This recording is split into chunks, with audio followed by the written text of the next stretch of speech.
Yo, mga sabong, sa mga gusto magpasa ng tari dyan ha. Ayan, dito ako sa Naik, Barangay Kalubkob, Barangay Kalubkob, Dorotea 2, mga sabong. Ayan, ang aking block ay block 38 lot 17. Ayan, mga sabong. Ayan, mga sabong. Ayan ha.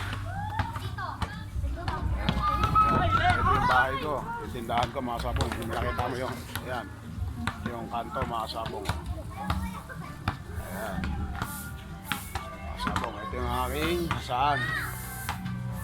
Ito yung aking bahay. Ano? Ayan, mga sabong ha. Barangay Kalubkob. Ayan, Dorotea 2, block 38 lot 17, mga sabong ha. Yung mga hindi pa nakakalam na gusto magpahasa ng tari po, ayan, hanapin nyo lang po si Jay Hasa Tare. Ayan, mga sabong. Yun lang po, at magandang hapon sa inyo lahat. Saka huwag niyo pong kalimutan mag-subscribe, saka follow nyo na po ako sa aking Facebook page, Jay Ruga. Ayan, mga sabong.